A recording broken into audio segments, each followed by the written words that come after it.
when you clean up your lifestyle and everything, you could still get sick, but it's like easy and it goes away in like 2-3 days. I used to get these sicknesses that would take weeks to go away. I'm now a 15-year-old kid weighing about 200 pounds and diagnosed with rheumatoid arthritis, which, like you said before, 40 years ago, everyone would be like, this is like an insane case. A 15-year-old with what is presumed to be a super like old person's disease, rheumatoid arthritis. When you're going through like an autoimmune illness and stuff and huge changes like that could be awful and isolating, and like medical insurance problems, money costs, that could make it a lot worse, which we didn't have to deal with for the most part. Overall, if you're in the party culture, which I was going out in college, but I wasn't like in a frat or anything, I wasn't in the party culture, then there are people who your entire, basically, everything you have in common with them is going to go down the drain. Welcome back to Decentralized Radio, your one-stop shop for education on how you can take back control of your health and your wealth and live outside of the centralized systems that are plaguing our society. We're hosting industry experts every Tuesday live and also releasing podcasts Friday morning. All right. Hello, everyone, and welcome back to another episode of Decentralized Radio. Today, we have Matt and Mike on the line from Nose to Tail Provisions. How's it going, guys? What's up, Tristan? We're doing good. Doing well today. How about Doing yourself? well. This is, I think I was saying, the first dual guest appearance that we've had, at least over Riverside, over the internet. But yeah, it's fun. You guys are doing a lot of cool stuff and kind of at a very young age, which is even more exciting. And that's kind of what I want to get into. But yeah, how are things going in New York City or in Staten Island this winter? Today's actually a nice day. Usually winters in New York, you'll go like 10 to 15 days seeing nothing but white clouds, not even a single glimpse of the sun. As far as like the dual guest thing, since we're in the same house right now, our options was to either just take this call from two separate rooms, which would be a bit weird, or just actually both come on camera like this. We thought this would be better. I like it. No, it's definitely a lot better. You guys should be next to each other, and I've found that when you have multiple people in the same spot, you can kind of get a better feel for when the other is going to talk as well. So That's for sure. Each other as much. So yeah, that totally great. I'm just going to probably get you guys confused on whose name is what, but maybe I'll remember correctly. So yeah, I guess getting right into it, you guys have a pretty crazy backstory and transformation, and that's how you got into, starting Nose to Tail. And where did that all start? Who was first on the chopping block for turning this around in terms of lifestyle and just how you guys really made these transformations? How did it start? Yeah, so figuring out who actually started it, it's like complex. So like in terms of like working out and health, I'd say my brother started it and then he kind of passed it on to me. I don't know if you saw, but I used to be 240 pounds. I'm around 160 pounds right now. So he kind of like introduced the entire like tracking calories to me. And of course, I took that as like the standard American tracking calories. Like I could eat whatever I want, but I'm not going to be looking at my micronutrients. I only care about protein. It's all processed. And then at that point, my brother and I already had autoimmune disease. So then my brother found out about the vertical diet. And then I eventually dug into the rabbit hole of animal-based diet, which is like Paul Saladino or the Carnivore MD. And then we kind of just like settled from there. Yeah. I think, sorry to interrupt, Tristan. To really get to the bottom of like how our whole transformation took place, I feel like we'd have to start from the beginning. Because it's like a long story. Set the scene. Let's do it. Okay, so do you want me to start? Yeah. Like the whole story? Okay. So I feel that I have a story that nowadays a lot of people like my age, maybe slightly older, maybe even slightly younger at this point can relate to, which is that I never really had a great baseline of health, even growing up. So just to start at the very beginning, I was diagnosed with asthma when I was 3. And so growing up, I basically suffered with asthma, but it wasn't like I had to use my inhaler all the time or anything. It was just like episodes. But I was never fully healthy, and I always kind of felt like, something lingering, like something could happen. And this is when I was very young, like let's say 10 or 11 years old. and it would have certain triggers, like locations were a trigger. Cold air, like in New York, every winter, like cold air would be a trigger. Weird things, like people with asthma would relate to this, like laughing sometimes can trigger it, weirdly enough. So the point being is, like, from a very young age, and this could be for a lot of reasons too, like I was diagnosed with an autoimmune disease, and like, let's say if you go 2-3 generations back, people weren't really getting diagnosed with autoimmune disease, especially at a young age. Yeah. So there could be a lot of reasons for that, but that's kind of the baseline. And even though I had that asthma, it never really had a great impact on my life. Like, I was always a very active kid. I loved sports. I pretty much played some type of sport every single day growing up. And so, like, that aspect of my life was actually sort of good from a Western perspective, because, like, you have a lot of people who are suffering from obesity, who are, like, lethargic or not active. Sedentary, yeah. And so that was, like, the first health issue that came by, but that obviously didn't prompt any changes, because, like, first of all, I was a kid, and second of all, it didn't really impact me so greatly that I would have made a change even as a kid. And then the first, like, real health issue that I could remember is when I was around 14 or 15, and this is a weird one. I got, like, a bunch of, like, mouth ulcers, like mouth sores, which, looking back now, that was kind of an early symptom of, like, the Crohn's that I would later get, but I had no idea. And I suffered with that for, I would say, 1 to 2 years. It's kind of foggy now because it was like 10 years ago, but it was really, really bad. Like, it was really painful. It made eating very painful. And, like, my mom and dad took me to a bunch of doctors for this, and none of them could figure out what it is. They gave me like dentists, like mouth specialists. It's hard to remember, but it was at least like 4 or 5 doctors over the course of some time because it kept persisting. And they gave me like antiviral drugs. Like, they thought it might have been some form of herpes or something. I don't really remember. But then eventually, because it kept going on, and it wasn't like, you know, when you bite your cheek and it's like a sort of a sore forms or something, and it hurts for like a few days. It wasn't like that. It was like my whole mouth had like 20 or 30 of them at once, and it was really painful. So I went to my primary care doctor, and she was like, yeah, I don't really know what to prescribe you for this, but we could try just like a quick course of prednisone.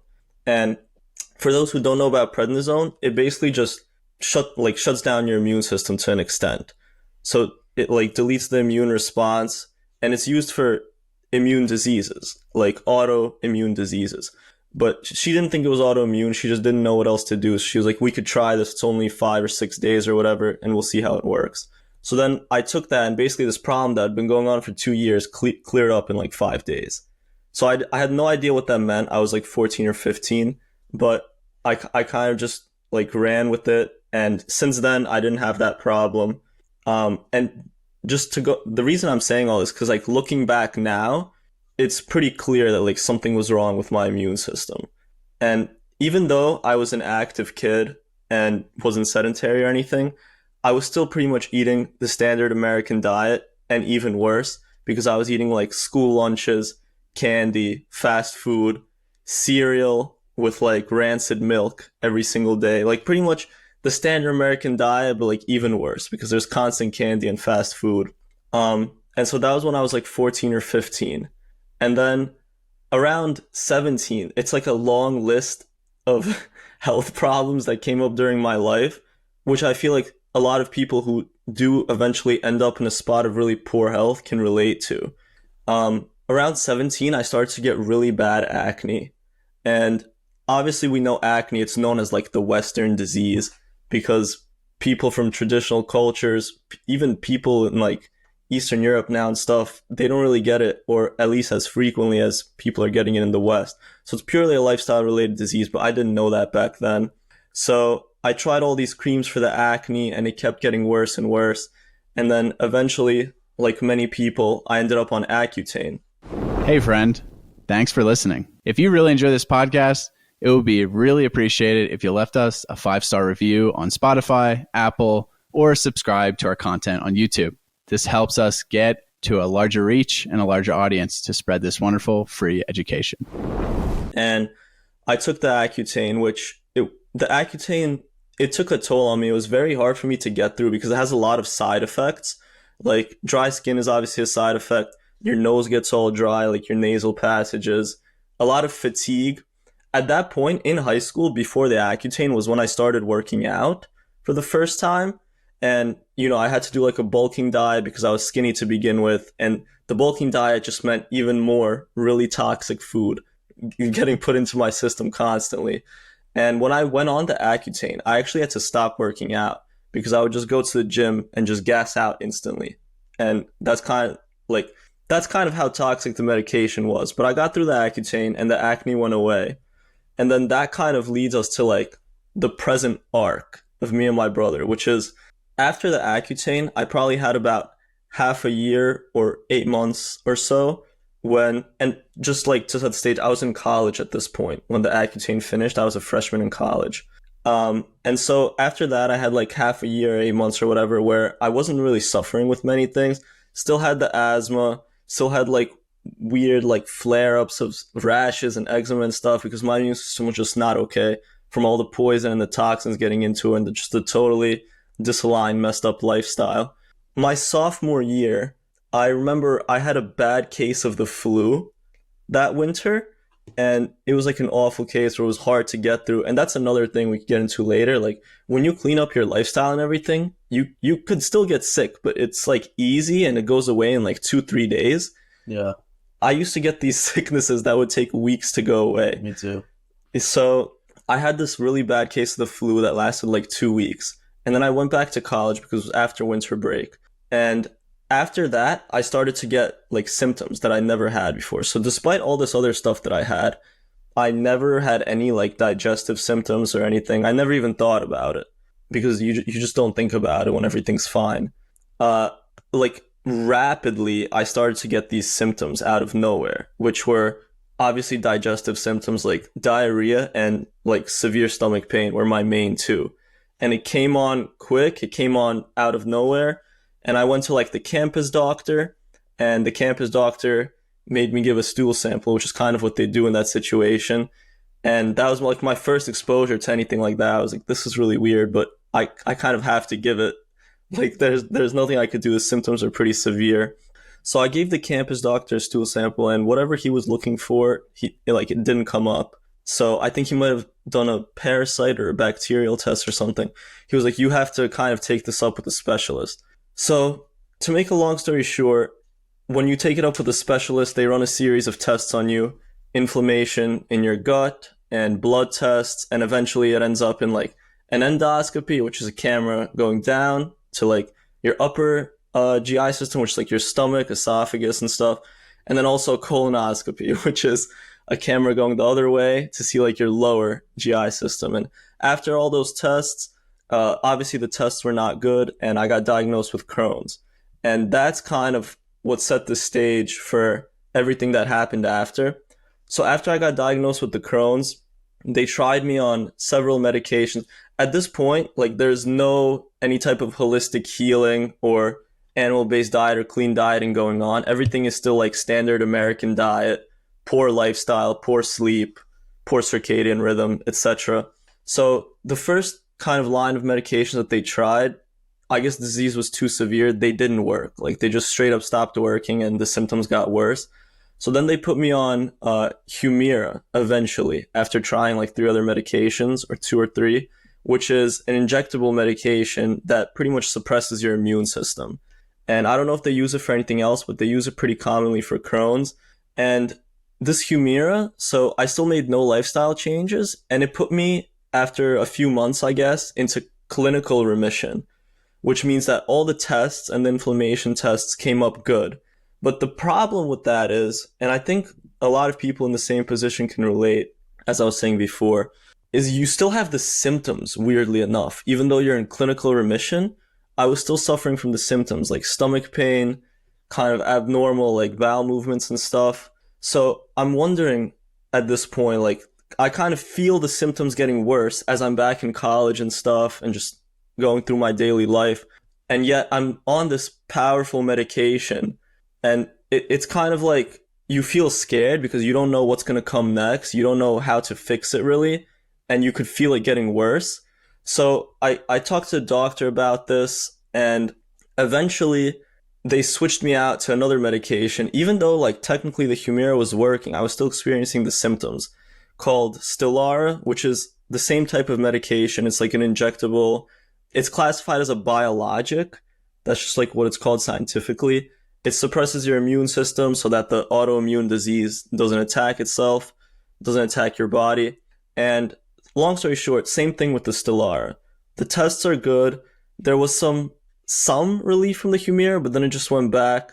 But the symptoms are still persisting, even though I'm in clinical remission. And so eventually this ended up in a situation where I went to the emergency room because my stomach was in that much pain. And I was still on the Stelara at this point. And I stayed there. The New York City emergency rooms are a complete mess. Like you'll be waiting there for days, like actual days. So I stayed in that emergency room for a few days, and they ran a bunch of tests on me, including like another colonoscopy while I was there. And that, like, having to prep for that and like being in the emergency room with that huge amount of patients and like crowd and stuff was a really bad experience. But at the end of the day, all the tests were completely normal. And so after that, I came out of that like ready for a change. And that's when I would say everything started. So just to backtrack a little bit, because I missed this, the whole emergency room thing, that happened while I was in my senior year of college. Like literally towards when I just graduated, that's when that happened. But in the beginning of my senior year, like I said, I was on these medications, but I still had these symptoms. So I was always looking into like kind of how to improve my symptoms, like just get some relief. So I stumbled upon Stan Efferding's vertical diet. I don't know if you've heard of it, Tristan. Not super familiar, but I have heard of it. Basically, it's like an animal-based diet, pretty much. It's no different. It's like a diet that's fully based around like getting your micronutrients from eggs and red meat and stuff, and then you fill in the rest of the calories for performance with white rice, mostly he advocates for. And he also has some fruit and some vegetables like carrots in there, but it's basically no different than the animal-based diet. So I was doing this vertical diet, like kind of half-assed, because I didn't know that you have to cut out all the toxins.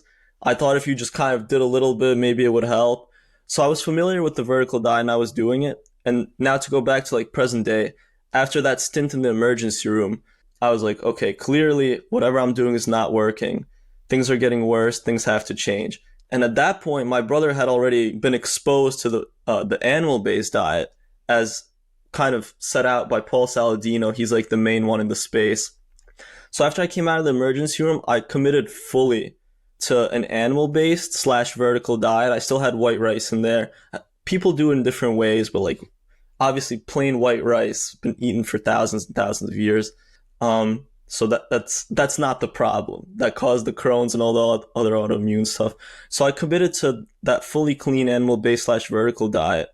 And obviously I had like a long history of problems.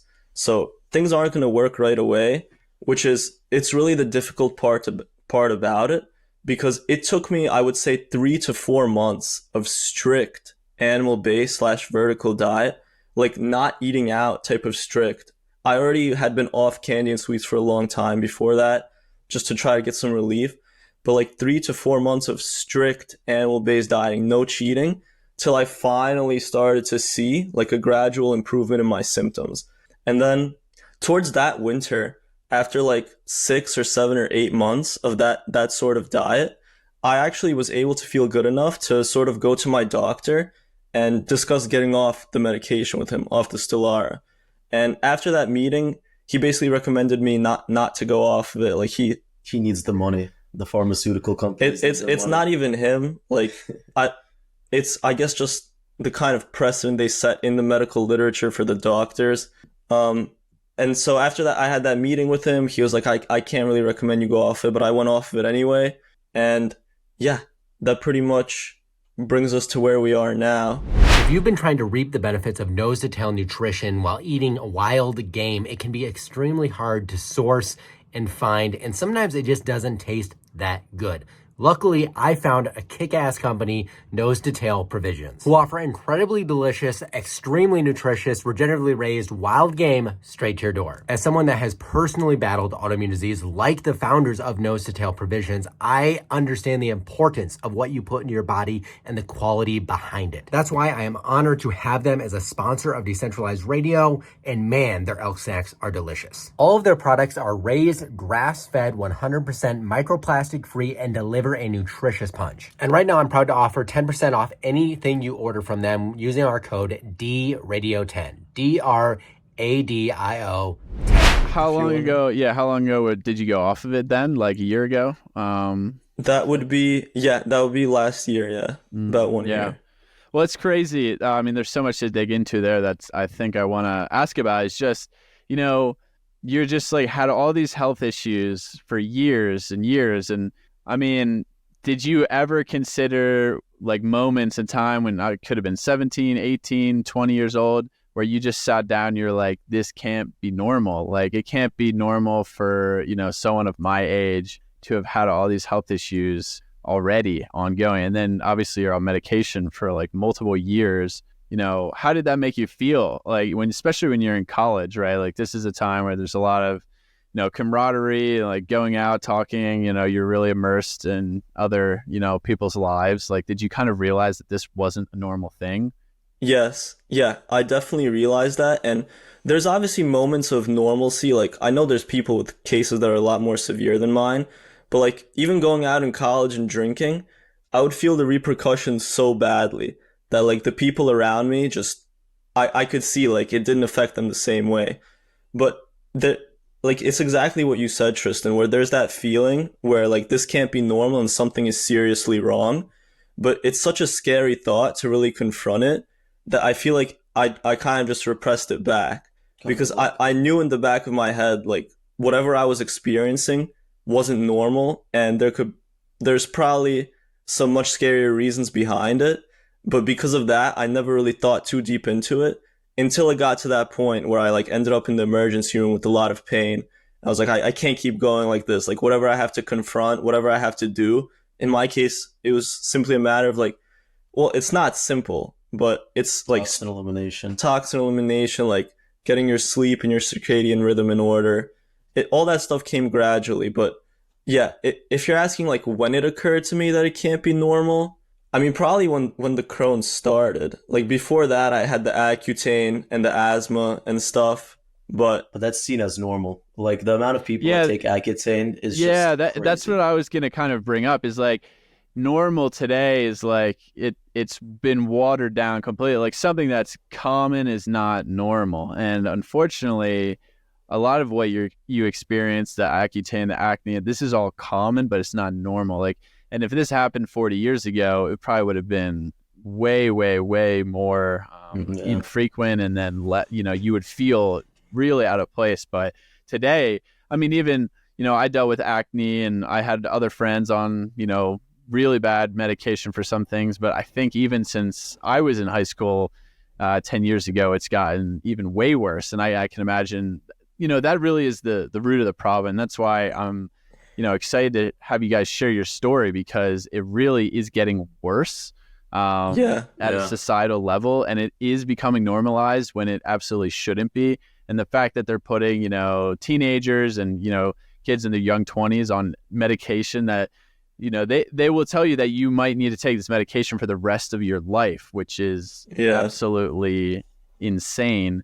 So that's kind of why I wanted to, dig into that a little bit. But it's fascinating because it is really challenging from a mindset perspective, because you have all this social programming and you just be like, well, must be what I, just dealt, the hand I've been dealt, and what I have to do is just listen to my doctor. So did you really start to, once you felt better, like even if you felt like 10, 20% better, were you just like, maybe the doctor doesn't know what he's talking about? I mean, I'm looking back now, like hindsight is 2020, but the doctors that I've had, they are very knowledgeable in their field. And it's like, I think it's maybe it's a thing in New York City because like we have like NYU, Mount Sinai here and stuff, like top hospitals that really do help people.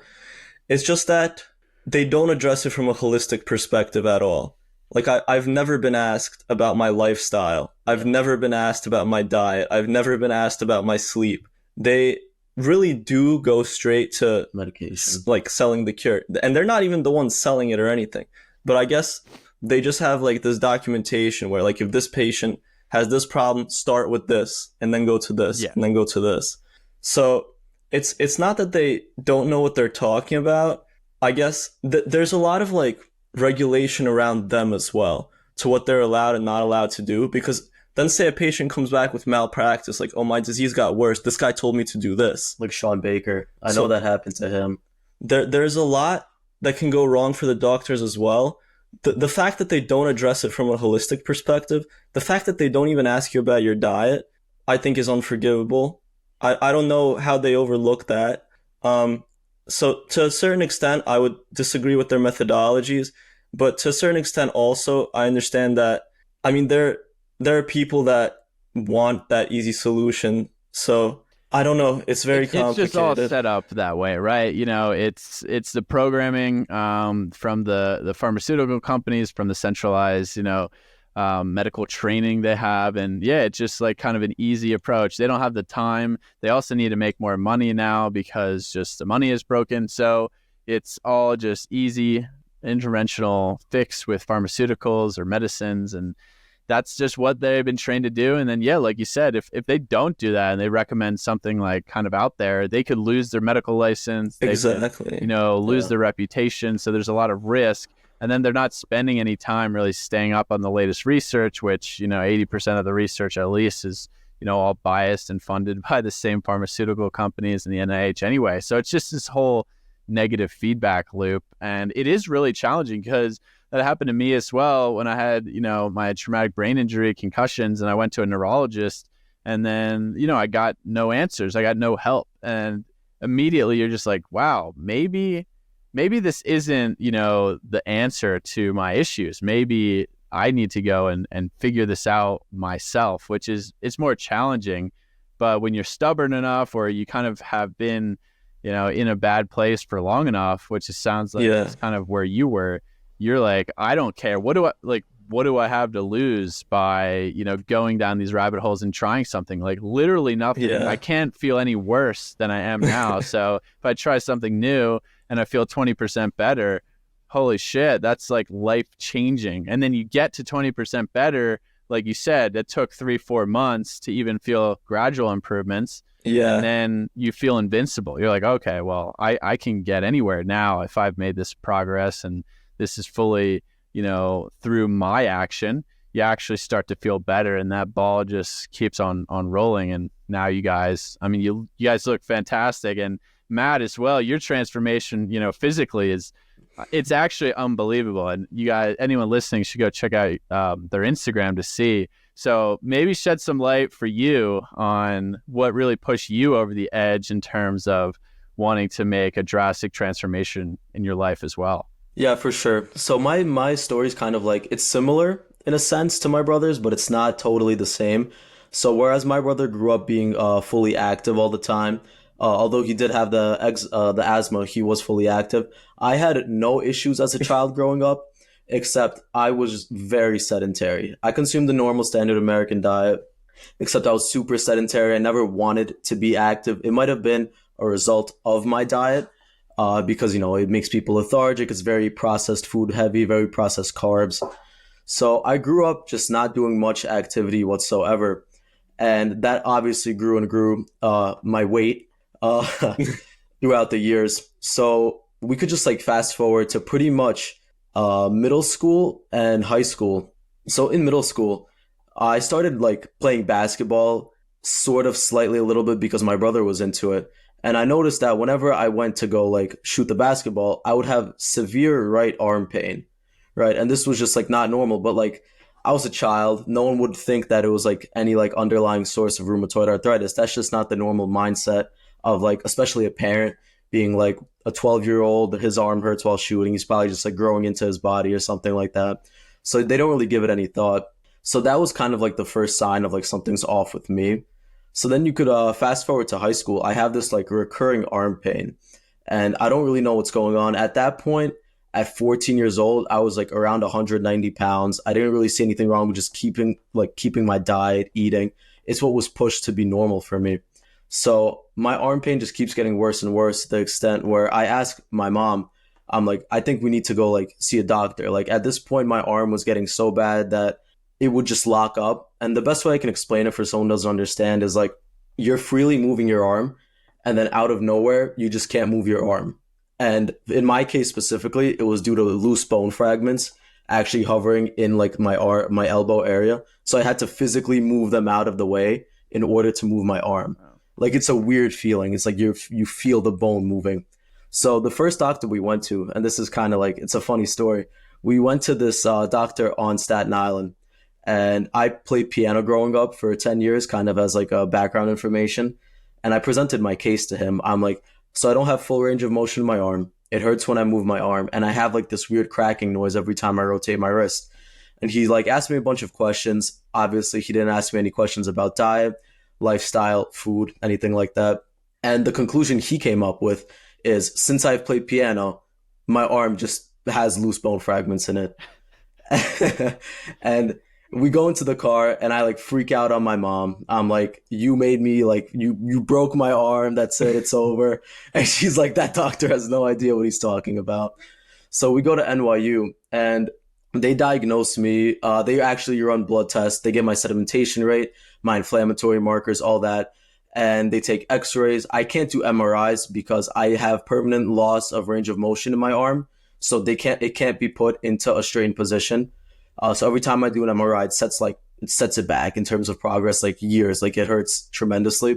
So they take actual blood tests, x-rays. They figure out that I have severe inflammation. I have rheumatoid arthritis, right? So I'm now a 15-year-old kid weighing about 200 pounds and diagnosed with rheumatoid arthritis, which, like you said before, 40 years ago, everyone would be like, this is like an insane case. A 15-year-old with what is presumed to be a super like old person's disease, rheumatoid arthritis.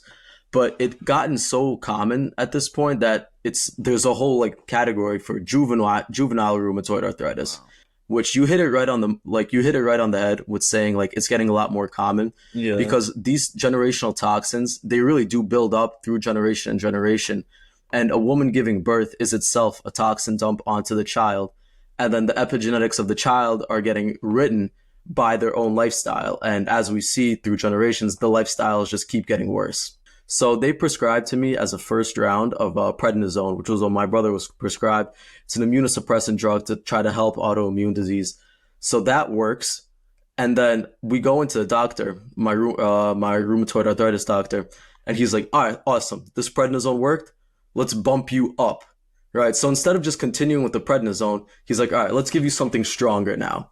Right, so he puts me on methotrexate, which is a mild form of chemotherapy. Basically, it's like an even bigger immunosuppressant. And to kind of build off of what my brother said, at this point, I was taking these immunosuppressants, and I would get one massive sickness a year. It would usually happen around November, and it would put me out of commission for 3 or 4 weeks. I remember I got the flu, just a standard flu. I had a 102 fever for 3 weeks straight. And this was a junior year. So at this point, like I'm now 16, 17. Yeah, at this point, I'm 16. I'm on a mild form of chemotherapy and I weigh 240 pounds, right? So the diet I'm eating is actively making myself worse. I have inflammation from the food. I have inflammation from the adipose tissue. And I have this massive immunosuppressant weighing heavily on my body. So all the cards are just kind of like stacked up against me. So at this point, the reason I started to like figure out like I need to lose weight first, it wasn't so much of like an autoimmune disease thing. Like that was kind of just like my brother had autoimmune issues. I had autoimmune issues. At this point, my head is kind of programmed into thinking, we have autoimmune issues. That's it. It is what it is. Right. I didn't think like something's wrong with my diet. Like my brother was saying, I'm just like, oh, people have autoimmune issues. All right, whatever. So I actually took edibles and I'm like, and it might have been like, my diet, whatever. But like, I started getting like the feeling like I need to lose weight, right? I was like, everyone hates me because I'm fat. I need to lose weight. So subsequently I greened out and I was like, all right, it's time to start losing weight. So my brother introduced me to calorie counting and I started counting my calories, but like in a very incorrect way. I think calorie counting is a very useful tool, especially for someone who doesn't really understand like whole foods, how many calories are in what. It's very easy to overeat, especially on a standard American diet. But what I did is I slashed my calories straight down to 1,500, which is very low for a man, and a man weighing 240 pounds. The resting metabolic rate is obviously going to be higher than a guy weighing like 150 pounds. So I go into this crash dieting, and it's more so of if it fits your macros. So I'm not working out, I'm crash dieting, so my hormones have also plummeted now. So that kind of leads on up until my senior year of high school, September 2020. At that point, I crash dieted my way down to 180 or so pounds, and I'm eating artificial foods, hyper processed foods, anything to hit that 1,500 calorie goal. So I remember I would wake up, I would eat a 0% fat Greek yogurt with 5 or 6 Splenda sweeteners in there and sugar-free maple syrup.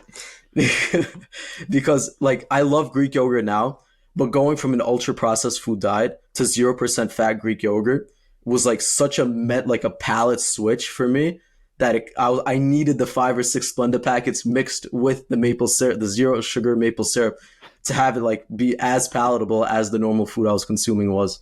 So at this point, I'm skinny fat.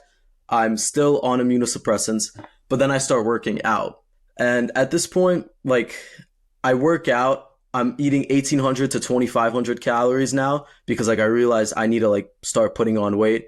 At the same time, I started working at McDonald's, so that 2,500 calories was McDonald's food, basically. What didn't help me out at all. So I'm now in the freshman year of college. I try to wean off of methotrexate, which is the suppressed chemotherapy drug, and my arm starts feeling awful. So I get scared into thinking that because my doctor, he advertised methotrexate to me as a drug you're on for life, pretty much. He's like, yeah, you're just gonna have to low dose this forever. And I was after I tried to wean off and I failed weaning off and I got severe arm pain, I'm all right, you know what, maybe he was right. Maybe I'm gonna have to be on this for the rest of my life. Because now I lost weight. I'm looking relatively lean-ish. So I'm okay, I look decent. I'm feeling okay. I'm on this immunosuppressant. Maybe I'm just gonna have to be on it for life. So then that's when my brother was facing his own issues. He found out about the vertical diet. So that was after the fall semester of my freshman year. I went home for winter break and we started half-assing our vertical diet. It would be about 3 clean meals a day, and then we'd hit up a halal food truck at night for the New York City halal food fix that we needed.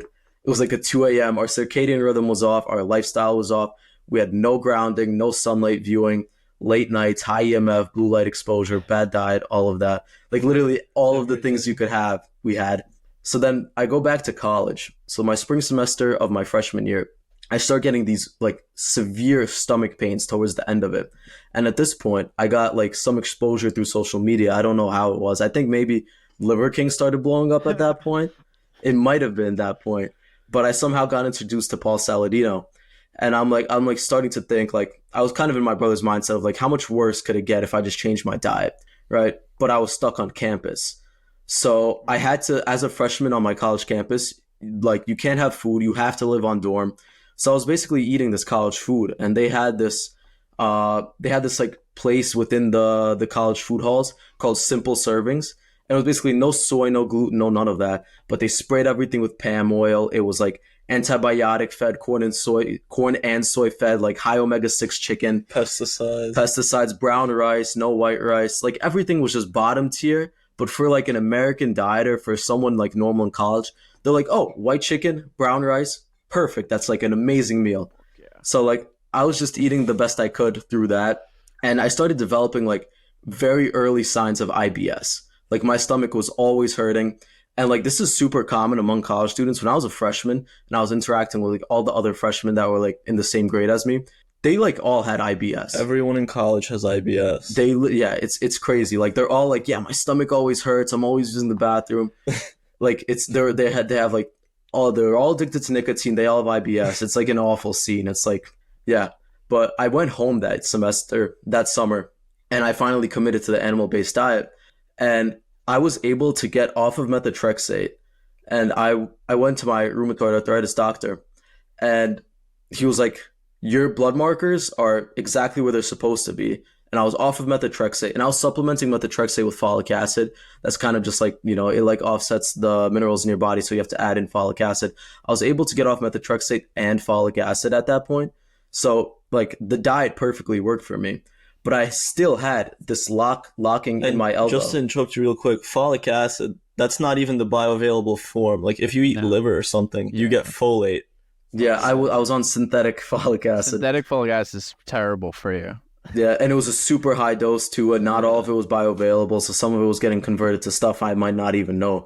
But all the residual damage has been built up, and what's done was done. So at this point, my right arm, it lost about 35 degrees of full flexion. Like I can't straighten my right arm anymore because the rheumatoid arthritis got so bad that it kind of disintegrated all of the cartilage in my elbow that allows for smooth moving of my elbow. So now every time I move my elbow back and forth, it's bone on bone instead of cartilage on cartilage, which is just something I'm gonna have to deal with.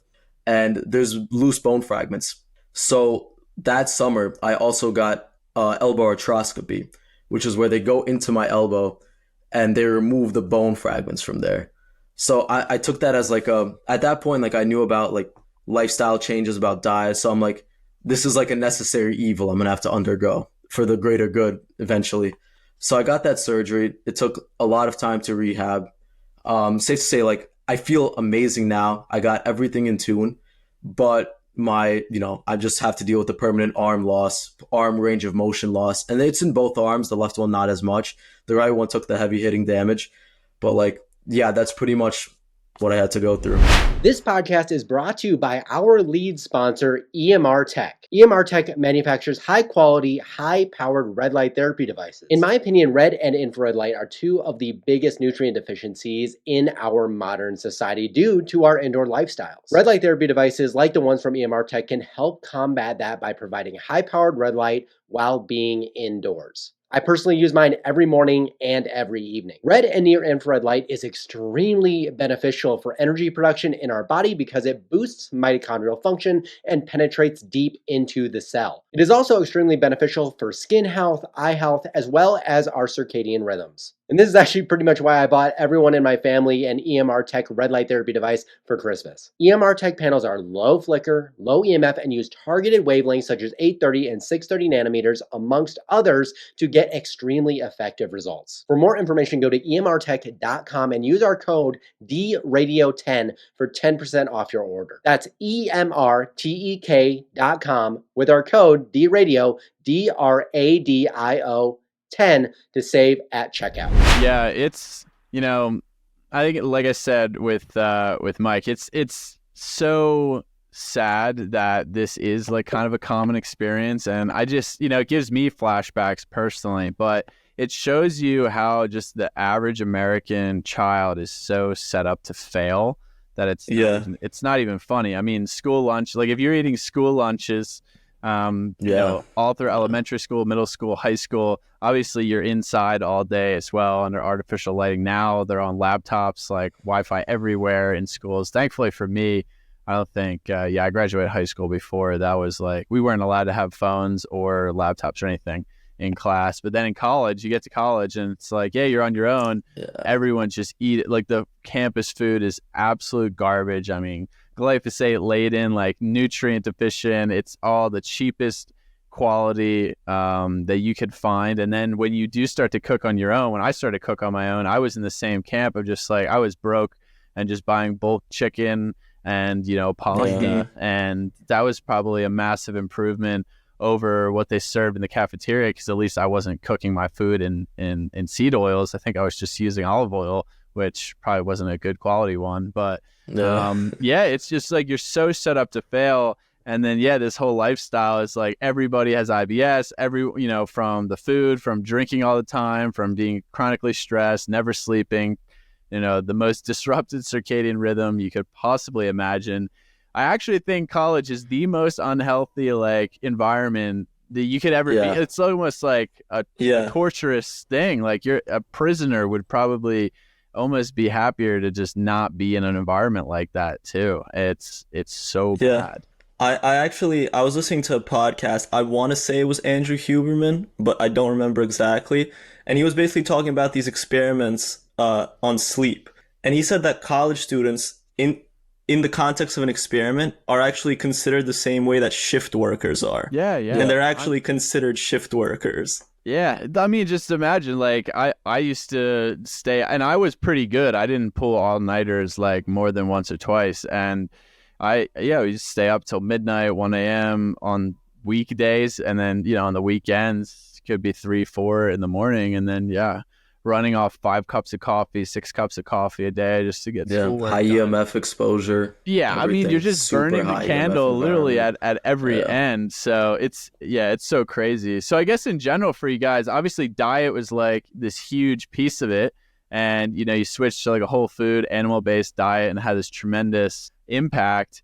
And then, obviously now you're embracing kind of like the whole lifestyle approach of, getting outside and getting better sleep, aligning your circadian rhythm. How did you kind of build up to that? Was it just, learning from what everybody else is talking about? Did you try and just experiment and add more things? Because a lot of people stop at like diet, and I think that's obviously a huge problem. And they don't really consider the full lifestyle approach. It's like diet and exercise. And a lot of it is like still that, gym bro approach, which it seems like great that you guys kind of found someone like Paul Saladino who does preach more of like a lifestyle approach.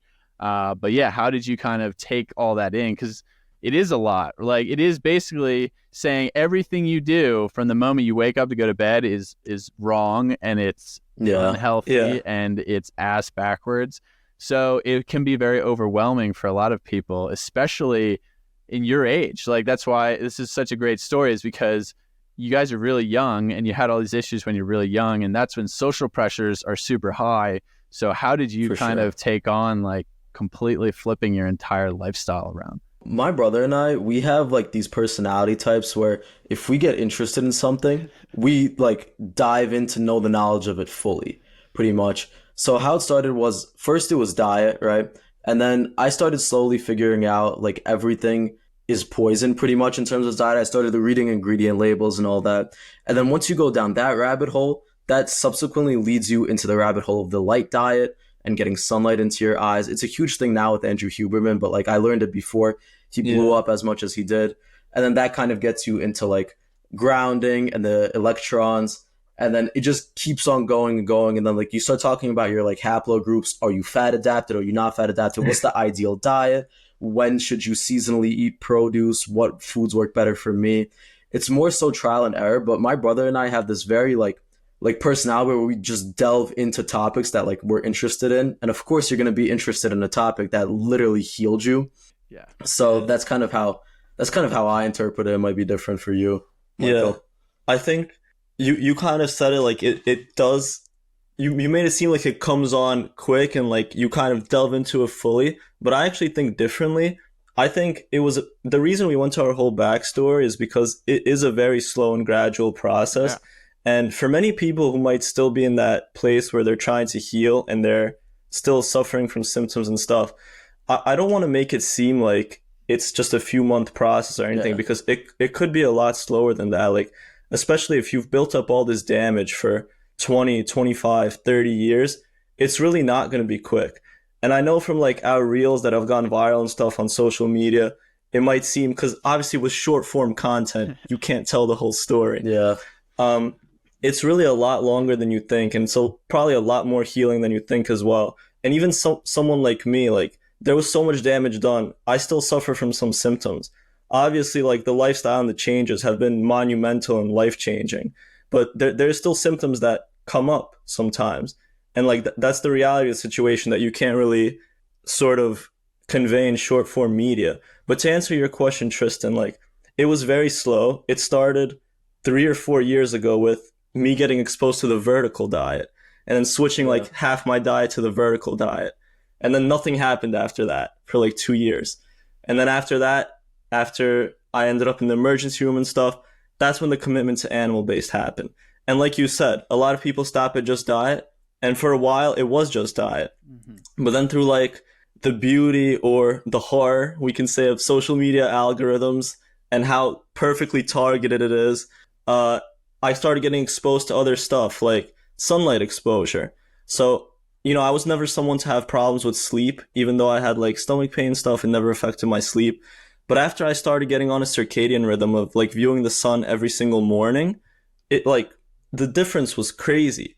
At this point, I'm waking up at the same time every day. I can't control it, like fully rested. And I also get super tired at the same time every day. So like after a few months of it just being diet, I got exposed to sunlight, and then that came into the picture. And then after the sunlight, it was like this super niche stuff. Like you got to change your toothbrush out. You don't want microplastics in your mouth. And like stuff like even toilet paper, like you don't want BPA getting absorbed into your body from the other side as well. So it's like very gradual, and people, like you said, like everything they think is wrong. And in a podcast like this, if you show it to like someone who's never been exposed to stuff, it could feel like their entire worldview is just getting deconstructed in front of them. Yeah. Like literally everything is wrong. And it feels overwhelming, and they'll just like push it back. Like this is not even worth delving into because it's so much, and it's so scary that you kind of repress it. But really, it just has to be one thing at a time. Like it should start with the diet probably, because that's the biggest lever. And a lot of people are in a place where they're eating like processed foods, like a frozen dinner. Like that's like a healthy food, like, oh, steak, green beans, and rice. You just heat it up. Little do you know there's like 50 ingredients in there. They don't even know how to cook.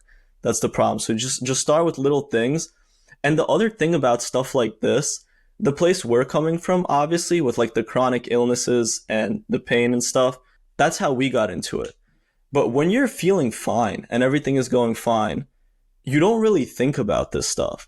So like the place I'm coming from, I don't really know how a person would get into it unless they're like super ADHD and they want to optimize their performance and stuff, or they have someone who exposed them to it and like fully kind of taught it to them. Unless you're in a place where you really need to change, because think about it, you can't even go out to eat like normal people anymore. You can use seed oil scout and stuff, but people are going out to eat like once a day. Yeah. I don't see how someone would get into it unless they really have something pushing them towards it. Social media is a big handle. Yeah. A lot of people on social media. Paul Saladino blew up to like a lot of followers. I know like all of his stuff's out there. I feel like it is slowly getting more and more mainstream, the idea of a holistic lifestyle, holistic eating, stuff like that. I know I embraced it like a lot faster than you did. I know from summer to like literally in a 5-month span, I went from standard American diet to fully like wooden toothbrush with boar hair bristles, bamboo toilet paper, tooth powder, not toothpaste. Like that took me 5 months. But my brother hit it right on the head with, it took you X amount of years to start feeling bad, which is the toxin load up. It's going to take you at least X amount of years to start feeling good again. Yeah. So it is a super slow healing process, which might deter a lot of people.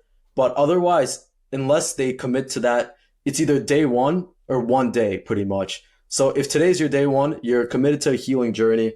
It's going to take you however long it took you to start feeling bad to start feeling good, which it could be demotivating for a lot of people.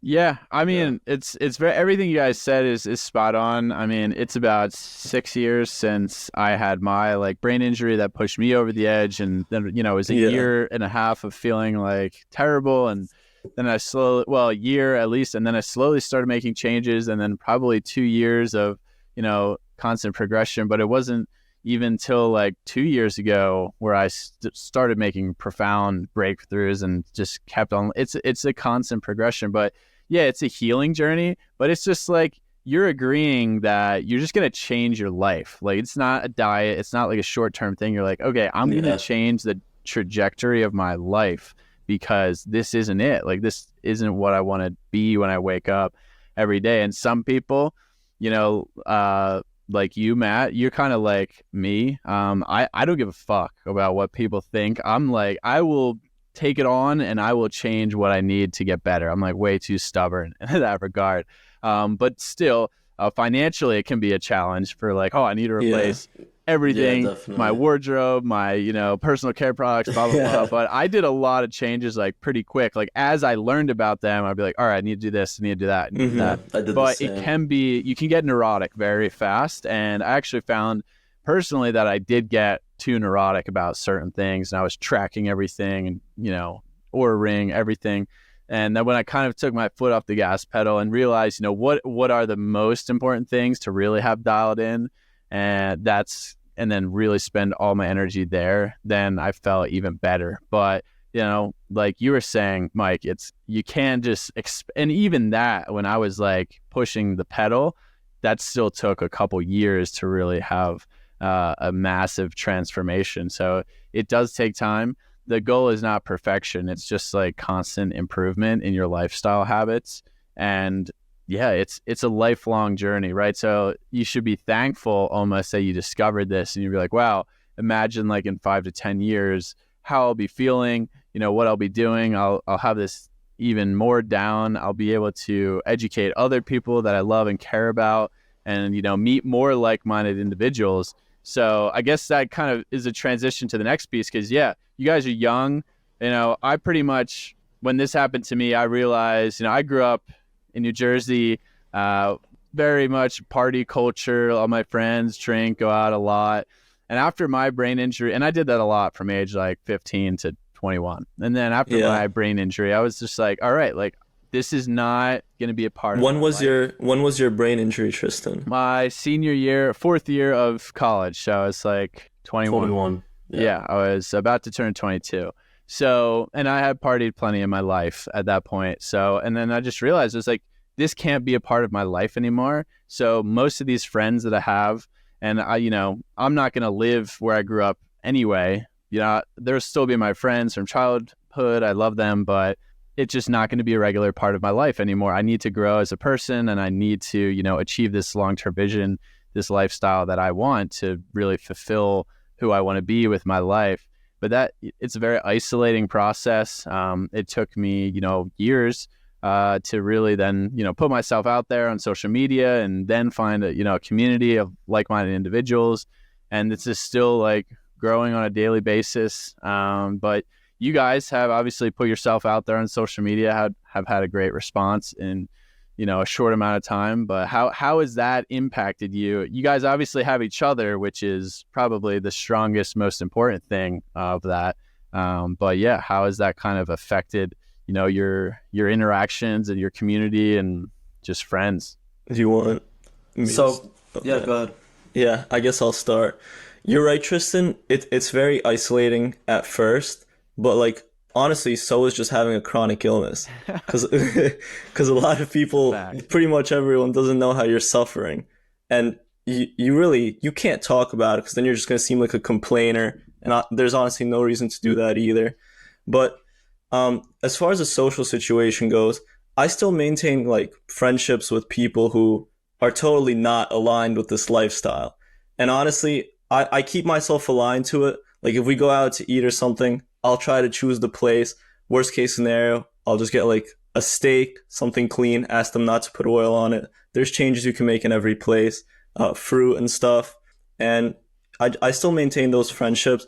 I'm also pretty blessed to have like a close group of friends that does maintain the same type of lifestyle. And we sort of grew into it together as well. Like they had some issues of their own. So like 3 to 4 guys who are basically on the same type of lifestyle. Nice. Yeah, and my brother as well, obviously. There are things that can make this harder for other people that weren't like confounding factors for us. Like we pretty much have like a stable home and family situation, which when you're going through like an autoimmune illness and stuff and huge changes like that could be awful and isolating, and like medical insurance problems, money costs, that could make it a lot worse, which we didn't have to deal with for the most part. So overall, I guess if you're in the party culture, which I was going out in college, but I wasn't like in a frat or anything. I wasn't in the party culture. Then there are people who your entire, basically everything you have in common with them is going to go down the drain when you go to this lifestyle. But if you kind of just have friends who are not dealing with chronic illness, who are just on a standard American diet and stuff, I don't think anything really has to change about that. You just communicate well, like, I actually can't eat this, otherwise I'm physically going to feel pain. And I'm sure everyone is going to understand. But besides that, like, not much changes. You know, I go out with people who will literally get like a pizza and wings. I just won't eat it. Obviously you want to like eat something because you definitely don't want to cave and stuff, but I feel like I'm beyond that point where, you might be able to relate, Tristan, where you're just so far into it that you'd never cave to something like pizza and wings, but because the I mean, I repercussions don't might even just go be out so to eat pretty severe. much anymore. Yeah. I go out to eat like Yeah. less than 10 times a year probably. But Yeah. yeah, No, I think it's the same. tough, especially because you guys are young and people are just you're very mature already and like your knowledge base, so it is tough. And I remember when I started out, it was very challenging for me like 3-4 years ago, but then eventually it's just kind of how it evolves. But how is putting yourself out there on social media been? And maybe this gets into as well, like the nose to tail. Did you decide to start that and then get out on social media, or did you kind of, when you're on social media, you realize like there was a place here to potentially like make a product or make a difference with some products that could really impact people's lives? So we actually started formulating the product before we got onto social media. We saw a huge like gap basically of like people are starting to learn about organs, right? But then everyone's selling pills, right? And I really just can't trust a freeze-dried pill. You need like a whole food supplement, something that's actually like bioactive, proven And to be bioactive. just to stop you right there, you'll continue after, but like there's been studies done on pretty much the supplement industry. There's regulations for supplements, but they're totally not enforced. And a certain percentage, I just don't remember off the top of my head, of supplements contain mold. A certain percentage of them contain fungus, and it's really high. It's like over 20% for, I think, both mold and fungus. If So it's you totally look into unregulated. the dosing as well, like you could The dosing, the amount yeah. of supplements It's that have crazy. like random shit in them that isn't on the label, or the Like vitamin dosage. D, Yeah, the dosage could be twice as high or half, 50%. Yeah, I'm definitely in alignment there. Not a huge fan of supplements at all because of that. Might be the biggest reason. So Yeah. So, getting back into it, one of the like ways that like we kickstarted our change is actually by eating liver and heart, Yeah. right? So we come from an Eastern European background, so our parents always like grew up eating liver and heart, and it's safe to say my brother and I always hated it. But then like going back a little bit, when I came home for that summer after my freshman year of college, I'm like, Mom, make me liver and heart, Yeah, and she pan fried me same. some liver and boiled me some heart. And I tried and I'm like, wow, this actually tastes insanely good. And it's like super good for you. My brother had like anemia and then he got it cured through like the micronutrients found in liver. Like all of his blood markers went back to normal. So we started formulating a product that was like chips basically, which is what our product is now. But our original vision was something completely different, right? So we started out with like the idea of vitality in mind. So we are like, I don't know if you've ever tried testicle. Have you ever like ate like bull testicle like fried with onions or something like that? yeah, once or twice. I think it was breaded the one time I had it. How'd you like it? It was pretty bland, to be honest. I didn't So mind it. we find like that it has like a scallop taste. So we're kind of like common almost no taste. So we originally started with the idea of like beef testicle chips in mind, right? Because like they came out circular and it was like perfect, and we got samples done for it and they tasted like chicharrones, and we were like able to source some bison for it. And then we ran into huge supply chain issues. You know, it's safe to say like a bison has 10 pounds There's of not a lot liver, 8 pounds of balls out liver. there. Yeah. Exactly. Only 2 balls, right? And then you have to desack it and a lot of moisture loss. It wasn't like it was a good concept, not a good application, safe to say. So we got the idea of like bison liver crust. The bison is like, it's a megafauna of North America. It's like one of the only ones left in North America after the Ice Age. There's like a whole like anecdote of the bison where it's like if a storm is coming, the bison charges towards the eye of the storm, whereas the cow and the cattle, they run away from the storm. So like that kind of like resonated with us. It embodied our message of like healing. You know, we like faced our problems head on. We took our issues and we didn't run away from them. We like battled them. So we formulated this idea of a product and we kind of took it onto social media and we shared our stories. And like the response we got for our reels that like hit the algorithm and like hit the pain points that like the people that suffered along like a similar story to us suffered, like it feels like there's a lot of people out there that are waiting to get to start a change and to start that healing journey, but they really don't know where to start. There's a bunch of information from both sides of like what'll work but won't work. It's like carnivore versus vegan. Like there's extremes on both sides, and there's a lot of people that are caught in the middle, and they like don't know how to start healing, and they have similar diseases with these like juvenile autoimmune diseases, which were never happening in the past. But now with the like sheer exposure of like pharmaceutical, like Motrin and like Tylenol being like an over-the-counter drug, that's a thing only in America.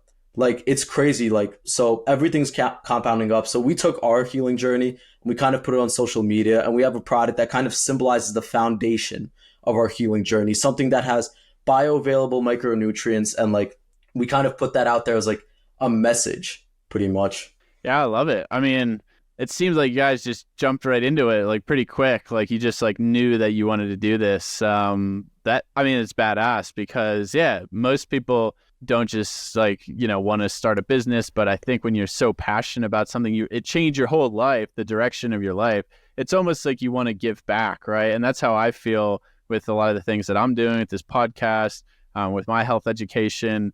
You want to give back because there's so many people just in the dark, and this information needs to get out there, and there needs to be solutions. Like you said, people aren't just going to eat liver and heart, to be honest. I love it. I'm weird about heart is amazing. My mom's from Austria. I grew up eating liverwurst, and then heart actually does just taste good, but most people, that doesn't click to them. So then, the desiccated organ supplements like blew up. Even though I think they're totally a ripoff, and definitely, it can be questionable to take pills, right? Like you guys said. So I think it's like cool what you guys dipping your toes in the water. Yeah, I think it's fantastic what you guys are doing. And how has that gone? How has that entrepreneurial journey like started for you guys? How has it made you kind of just more knowledgeable about what people are looking for, and how to run a business, and what's your long-term vision for success really with the company, with the brand? This episode is brought to you by Wyoming Based, my new apparel company that is focused on providing high quality natural fiber based products using 100% US supply chains.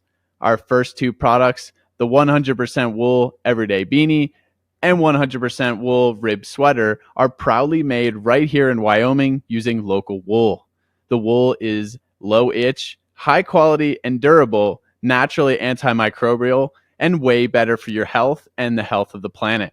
If you want to support a local US brand and are tired of supporting woke outdoors companies that shield plastics, check us out at wyomingbase.com and pre-order your sweater and beanie today. Yes. I guess. I'll take this. Yeah. So it's running a business, definitely, especially if it's your first time too. It comes with a lot more problems than you think.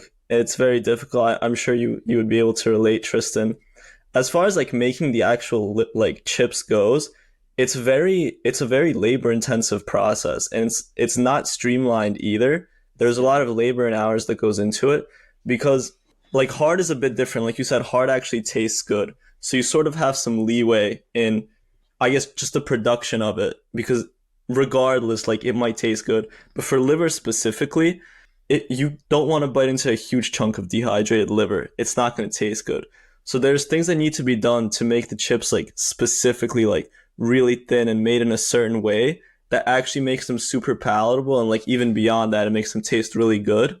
So that's kind of the main things that we've been working through, is just dialing in like those liver chips, and I think we have dialed them in at this point. The heart is dialed in as well, which like my brother said in the beginning is coming soon.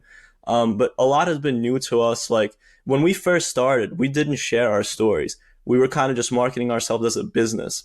And then after kind of the first time of trying to share our stories, like just posting something and seeing if it works, we got like a huge response, and we pivoted after like 8 or 9 months of not doing that to kind of bringing our personal brands into it. Not that we have personal brands or anything, our but brand is a personal brand at this point. Yeah, bringing our like personal brands into it for the first time. Yeah, we realized that would be a much more effective method at communicating. And like my brother said, like the response we got, I could have never expected it, because just from like 2 or 3 reels sort of getting big, between like the comments and the DMs and stuff, there might have been at least 70 or 80 just for Crohn's, like just other people who are suffering from Crohn's. And we're like obviously very far into this whole lifestyle. We have a lot of knowledge and like a big knowledge base to kind of pull from and know that what we're doing is helping us. But the amount of people who are stuck in between things, like they don't know what to do. Some of them are just not doing anything, like complete inaction, because they don't know kind of what's going to make them better and what's not. Like I've had many people DM us on the account, and they're basically just eating the standard diet, even though they're feeling terrible and they have Crohn's disease, and they're kind of asking for advice, and I'm just giving them all the advice that I can possibly give, just by DMing people. So I think that we're trying to now not just kind of sell a product, but actually sell a lifestyle, like pretty much help with the lifestyle and sell value and sell a message. And like organ meats, they definitely do play a huge role in that, especially for like people like me, where due to stomach issues and like Crohn's and stuff, you're not absorbing food or anything. And you're literally like, you take the blood test and you're nutrient deficient and like you're clinically anemic on paper. In situations like that, organs are a huge help. And again, for people like us, when we try the organs and when we get accustomed to it and our like palate is kind of already used to it and it tastes good to us, in the very beginning, like even coming from kind of an immigrant background where our parents came from Eastern Europe and they've been eating liver our whole lives, I only tried the liver when I was like 20 years old. And even when I tried it, my mom was like, she's an expert at cooking liver. And I still, like, it was so hard to palate, even when it was cooked amazingly. And to the people who aren't coming from like an Eastern background, like Austria, like yourself, Tristan, it's even more. They've never even like seen an organ meat in their life. Much less do they know how to cook or prepare it. Much less are they going to try it. So like putting it in a very palatable form, like a chip, I think is something that can have a huge reach, especially in terms of people who can really use it for like autoimmune or just like enhancing their performance and stuff. Yeah, that's one of our goals with why we chose bison liver, because beef liver has that signature like metal, high iron taste, whereas bison liver is a lot more like calm. It tastes like nothing. It doesn't taste like nothing. It has that liver flavor, but it tastes way less livery than mild. Actual beef. And we also have we made like the organic spiced version. So we have like the old fashioned salt, pepper, onion, garlic, smoky barbecue, chili, lime. Because for those that like can tolerate the spices, I know personally I'd like a flavored liver more than just like a plain liver, because it genuinely tastes good. And like putting it in that chip form, like my brother said, it makes it a lot more approachable as a food compared to just eating the liver how it is. And like a lot of these people like market eating liver raw, which is like there's really no point to. Like once you get accustomed to the flavor of liver, eating cooked liver is genuinely like eating a steak. Like it tastes good. It's like, but you have to get to that point first. Yeah. Yeah. For some people, I don't think that actually will ever get there. So the chip that you guys have it's a great idea. Are you making them yourselves like at home, or, have you dialed in the recipe just by experimenting kind of? So the concept came about and we were making them at home, but it's gotten to like a large scale where we would need like massive industrial dehydrators here, to like have the process as much as it is right now. There's also FDA and USDA. Yeah. So since it's wild game since it's wild game and it's organ meat, it's very like gray, like area in the USDA. Yeah, the exotic animal classification. Yeah, we have like a lot of trouble shipping internationally because like customs look at it and I put the customs code and it's just like dried wild game offal meat, and they just ship it back to us. Like Switzerland won't accept it, Germany won't accept it. And so we we got an SQF level 3 facility, which is the highest level facility we could get for jerky manufacturing. And we made sure that our product is completely separate from all of their products, right? So it gets its own thing. And we make sure we also use Verisalt, which is also a relatively new brand. They started like about the same time as us. And like the only like microplastic free sea salt. I'm going to talk to Juliana soon, hopefully, about Verisalt. She has an awesome salt out there. She like packaged it in potato starch. It's like awesome to see like such a pure salt. And we're so happy that we could actually like collab with them and use it as the base for our season, for just liver crisps in general. But we dehydrate it in our manufacturing facility. we get it cut super thin. So where my brother said it's a super unstreamlined process, which caused us a lot of issues with our first batch being too thick, is that it was sliced on a bandsaw and like fully frozen.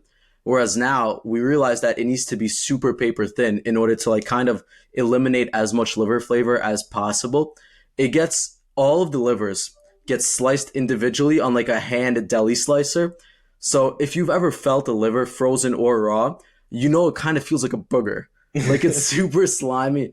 So like the process is unstreamlined in the terms of like the liver has to be tempered to a certain like temperature in order for it to be sliced. So we also have like our personal cube freezer set to a certain like temperature. Frozen. Half frozen. Exactly. Yeah. Like the heart, it could be sliced like fully thawed. Right? It's like a muscle meat, but the liver, it's like a loogie. It's like a booger. So you have to have it tempered.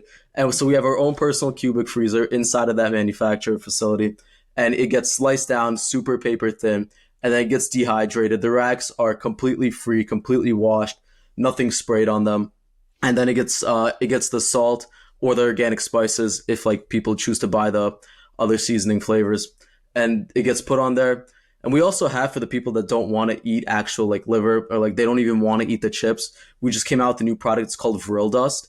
It's literally just like, it's the dehydrated bison liver ground up into a super fine powder. So it has literally no taste, and you just sprinkle it on food.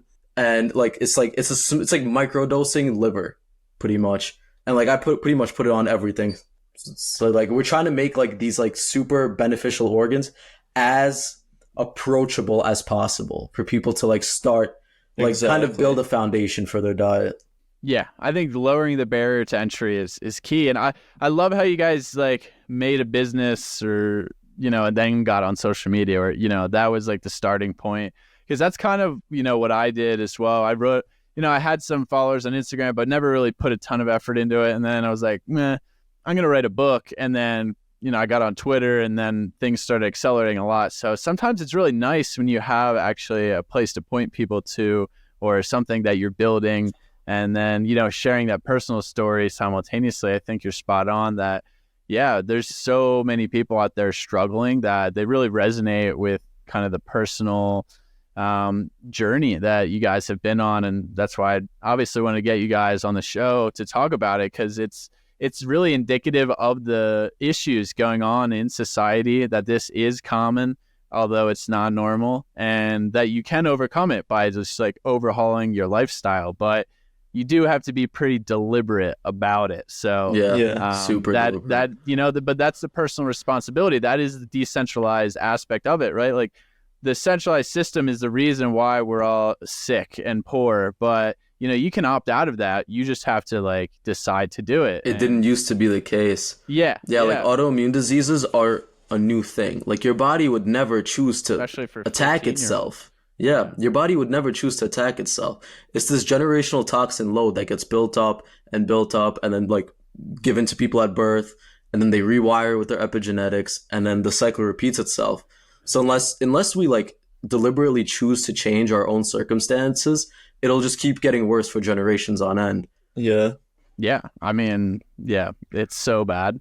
I'm very concerned, but I'm also optimistic because there's more and more people who are waking up, and it takes, thousands of us to share our story to influence, hundreds of thousands of people. And that's still such a small number. It needs to be, in the millions, right? It needs to be way more, but, that's all we can do. So I'm stoked for you guys.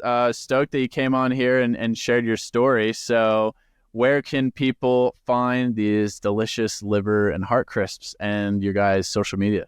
So our main social medias are Instagram, nose to tail _ provisions. You can find our stories. You can pretty much find everything on there. Our links, yeah. Yeah, our links. Our website is nosetotailprovisions.com. That's the store where you could definitely try out the delicious crisps.